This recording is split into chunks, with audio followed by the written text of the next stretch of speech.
사랑의 하나님 아버지, 감사합니다. 오늘도 주의 말씀으로 우리를 인도해 주셔서 하나님의 말씀이 우리 삶의 아버지 생명의 근원이 되고 지혜의 원천인 것을 우리가 다시 한번 깨닫는 좋은 날이 되게 도와주옵소서. 예수님 이름으로 기도합니다. 아멘.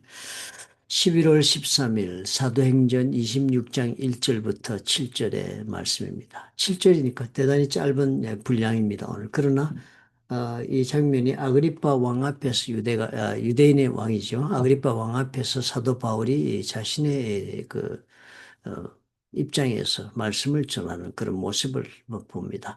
사실 바울이 지금 결박된 몸으로 왕 앞에 서 있습니다.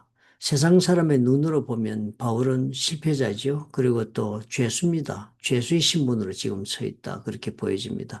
그런데 그 바울은 어때요? 결코 그 바울의 마음은 그런 세상 사람들의 그런 생각에 동조했거나 혹은 그런 이제 자신의 마음에 짓눌림을 당해서 억눌려 그렇게 상황에 얽매이지를 않았습니다. 바울은 자신이 왜 이 자리에 서 있는지를 알고 있었습니다. 그는 이렇게 아그리빠에게 말을 합니다. 그 말을 보면 그 바울이 지금 어떤 입장에 서 있는, 어떤 생각을 하며 있는지를 볼 수 있습니다. 아그리빠 왕이여, 내가 오늘 당신 앞에서 변명하게 된 것을 다행히 여기나이다. 아그리빠 왕 앞에서 자기가 말할 수 있는 기회를 지금 얻은 것을 가지고 자신의 억울한 입장을 설명하고 풀려나려고 노력하는 것이 아니라 사도 바울은 그 앞에서 정말 다행하다. 이런 기회가 있는 것이 정말 좋다 하는 이런 말로 시작을 합니다. 사실 무슨 억울함의 표현을 하고 있는 말이 아니라 이 사도 바울은 하나님의 그 뜻을 자기 스스로 인생 가운데서 해석해 나가는 그런 영적인 눈이 있는 사람이 하는 말이 지금 시작이 되고 있다는 것을 우리가 주목해야 합니다. 바울은 자신의 고난을 우연한 사건으로 보지를 않았습니다. 살다가 정말 어떻게 이렇게 우연한 일을 당했다. 아니면 뭐 어리석게 내가 예루살렘에 오지 말라는데 자꾸 와가지고 이런 문제를 당했다. 사실은 예루살렘 교회를 위해서 이렇게 일을 하다가 나는 억울한 일을 당했다. 이런 생각을 전혀 하지 않았습니다. 그는 이 예루살렘에서 결박을 당한 일도 그리고 로마로 향하는 지금 여정의 길에 들었습니다. 지금 가이사에게 상소했으니까 그런 여정도 다 하나님의 계획 안에 있는 그런 과정으로 스스로 해석을 했습니다.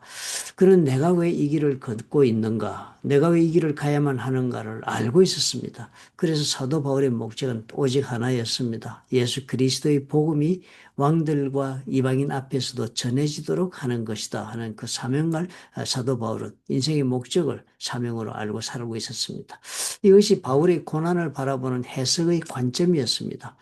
사도 바울은 자신의 고난을 피하지 않고 오히려 고난 속에서 하나님의 뜻을 이렇게 읽어 나가는 것입니다. 내 인생을 해석해 나가는 것입니다. 그의 목적의식은 하나님이 나를 부르심의 그 이유에서 나왔습니다. 나는 이런 목적 때문에 지금 살고 있다.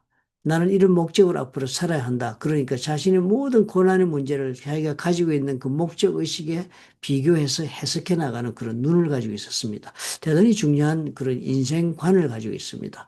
그런 다메섹 도상에서 또 주님으로부터 부활의 주님으로부터 말을 들은 것을 기억하고 고백을 한 적이 많습니다.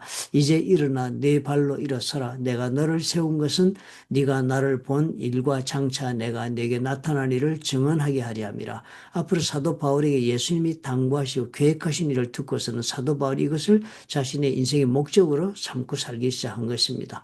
그래서 바울의 인생 목적은 자기가 이 사도행전 26장 16절에 고백한 것처럼 그리스도를 증거하는 것이었고 바로 그렇게 그리스도의 일을 증거하도록 자기가 예수 그리스도로부터 부르심을 받은 그 부르심이 자신의 삶의 모든 그 삶의 고난을 해석하는 그런 기준이 되고 있는 것을 우리가 발견합니다. 사실 얼마나 중요한 모습을 우리에게 보여주는지 모릅니다. 고난이 없는 자가 이 세상에는 없습니다. 그렇기 때문에 사도 바울이 고난 속에 어떤 모습으로 이 사람이 살아가고 있는가를 보고 우리도 우리의 인생을 해석하면서 살 줄 아는 사람이 될 수 있어야 하겠다는 생각이 들지 않습니까? 우리 인생에도 언제나 설명되지 않는 고난이 있습니다.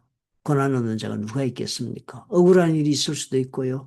부당한 대우를 받고 있다고 생각할 때도 많고 도무지 납득할 수 없는 문제가 지금 나한테 굴레 씌워져 있다고 그래서 정말 나는 어쩔 수가 없다고 하는 그런 좌절의 입장에 빠질 수도 있습니다. 사람이 살다 보면. 그러나 바울처럼 하나님이 나를 여기에 갖다 놓으신 이유가 있다. 하나님이 나를 이런 고난의 자리까지, 오늘 이 자리까지 내 인생을 이렇게 하나님이 인도하시고 이 자리에 있을 수밖에 없도록 하시는 데는 하나님의 이유가 있다 하는 그런 목적의식을 자기가 가지고 있어야 합니다. 그런 목적의식을 붙잡으면은 고난은 더 이상의 나를 무너뜨리는 그런 사건이 아니라 그 목적의식을 통해서 내가 다시 일어서서 인생을 살아가는 그런 과정으로 삼아갈 수가 있는 것입니다. 사도 바울은 우리에게 그것을 보여줍니다. 신앙인이란 것은 현실을 세상 사람들과 다르게 해석하는 사람입니다.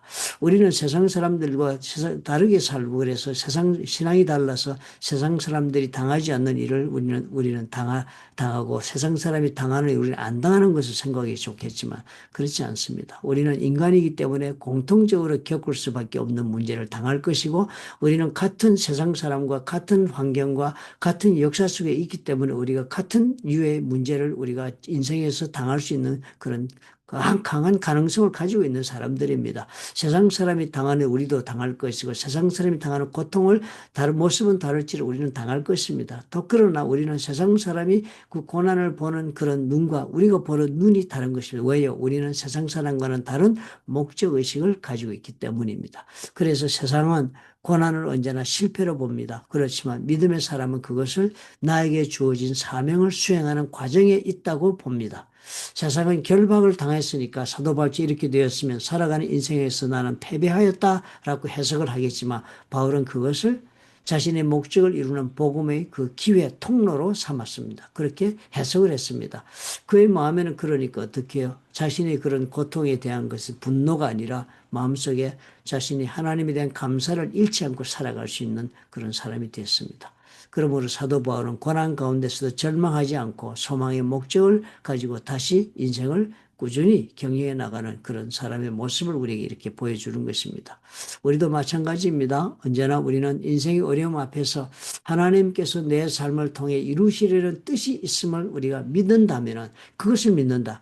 이런 고난 자체로 우리가 그 고난의 해석에 매달릴 것이 아니라 해결에 매달릴 것이 아니라 이 고난이 주는 의미에 우리가 마음을 두고 거기에서 내 삶을 통해서 이 고난을 통해서 하나님의 뜻을 이루려고 하시는 뜻이 있다는 것을 믿고 그 고난을 해석할 줄 아는 사람이 되면은 그 고난의 무게는 여전히 무겁겠지만 그 의미가 완전히 달라집니다. 왜 나에게 이런 일이라고 질문하는 그 질문이 이 일을 통해 하나님이 무엇을 이루실까로 바뀔 수가 있습니다. 그리고 그렇게 질문이 바뀝니다. 고난을 바라보고 이 고난의 의미가 무엇이며 이 고난을 통해서 하나님은 나에게 무엇을 이루려고 지금 목적하고 계신가를 우리가 생각하는 사람이 될 수 있다면은 이미 그런 우리가 생각을 하는 사람이 된다면은 이미 우리는 바울의 눈으로 세상을 바라보는 사람이 되어서 우리 인생의 고난 가운데서 얼마든지 하나님의 목적 때문에 가치 있고 의미 있고 그리고 또 능력 있게 살아가는 그런 삶이 경영이 될 수 있을 것입니다.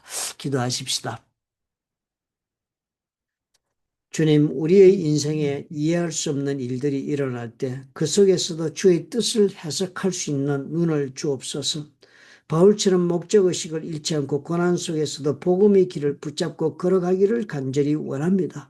그렇다면 아버지여, 참으로 이 고난 가운데서 내가 왜 이 고난을 당하는가, 이 고난을 어떻게 하면 벗어날까 우리가 생각을 꽂아두고 사는 고통스럽게 매일매일 살기보다는 해결을 찾아 노력하기보다는 차라리 이 고난이 가지고 있는 의미가 무엇인가를 스스로 질문하고 그러므로 나는 그 의미를 알았으니 이제 어떻게 인생을 사는 것이 좋을까로 아버지 앞에 설 줄 아는 우리가 될 수 있도록 축복해 주옵소서.